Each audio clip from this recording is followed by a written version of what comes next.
Let's move now to the world stage with NATO leaders having assembled in Washington for their latest summit. Missing in action was our Prime Minister, sending instead Defence Minister Richard Marles. Now, granted, we're not a NATO member, but given the PM has attended the last two summits, some view his absence as a snub to our allies, or perhaps just a way to dispel his image as Airbus elbow. What makes it worse, though, is the fact that Japan, South Korea and New Zealand are attending, leaving Australia as an Indo-Pacific outlier. But of course, Albanese's absence is really just a subplot. The main story is clearly Joe Biden and the question over his fitness to lead the free world. In a sign of just how low the bar is being set for the US president, Biden did manage to get through his speech, which largely focused on Ukraine's battle against Russia, but he got through it without flubbing his lines or wandering off on totally incoherent rants, which everyone thought was amazing.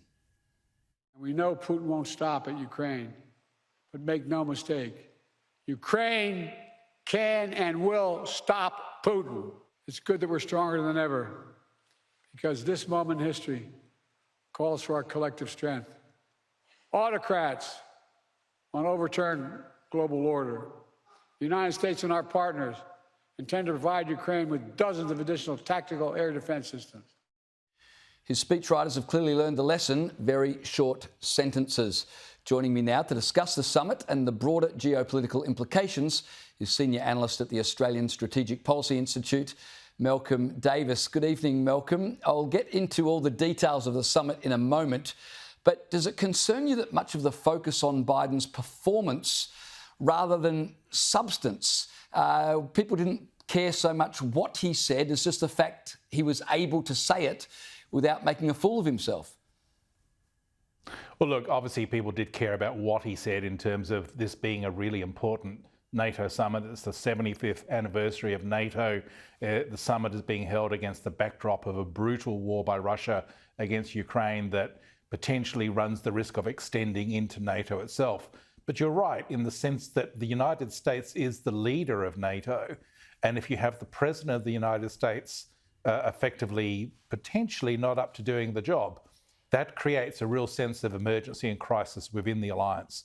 So I think quite understandably, given that disastrous debate on CNN a few weeks ago, there was a lot of attention on how Biden handled himself in that debate, in the speech. And I think we need to remember that speech was being run through a teleprompter, and he wasn't speaking off the cuff. Yeah, absolutely.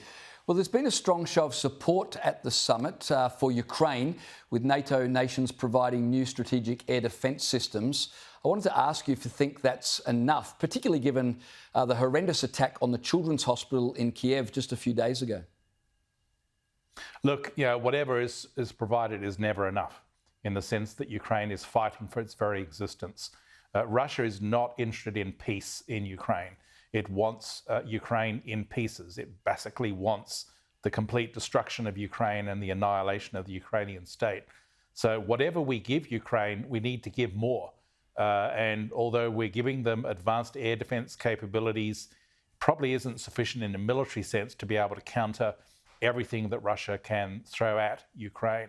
And I think that after that attack on the Children's Hospital, there should be some discussion within NATO as to what it can do beyond simply providing weapon systems. I think the key thing that Zelensky will be looking for from NATO will be to lift any constraints on the use of US-supplied weapons in terms of attacking targets inside Russia. If those constraints remain in place, and if there's not a clear path for Ukraine to join NATO, then I think Zelensky will be quite rightly disappointed at the outcome of the summit. I mentioned that the PM has sent Richard Marles as his proxy.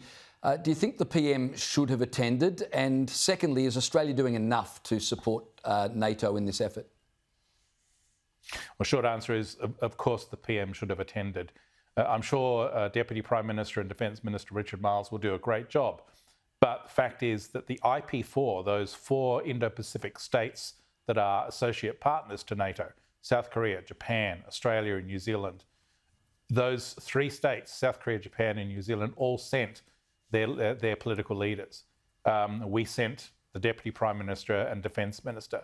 I think Prime Minister Albanese should have made the effort, given the importance of this summit and given the context at which it's occurring, and the fact that NATO is increasingly playing a role in the Indo-Pacific.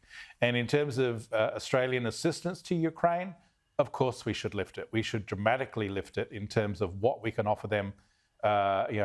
We're about to retire the Aussie Tiger helicopters and replace them with the Apache attack helicopter. Why not give the Aussie Tiger helicopter to Ukraine and allow them to have a new attack helicopter capability that they can use to attack Russian forces? The Albanese government needs to consider all requests coming from Ukraine and not just dismiss them outright. Now, of course, Donald Trump is not part of the summit, but he would be at the forefront of everybody's minds because we know he's not a big fan of NATO, and yet there's a good chance he'll be elected come November. So surely NATO leaders would have to be planning for a Trump presidency. I think they are, and I think you'll notice that Richard Marles and his delegation are meeting with members of the Trump team. I think that's entirely appropriate. I think that after the disastrous performance of President Biden in the CNN debate, the chances of a Biden victory in November are very slim indeed. So therefore, NATO as an alliance needs to prepare for a second Trump administration.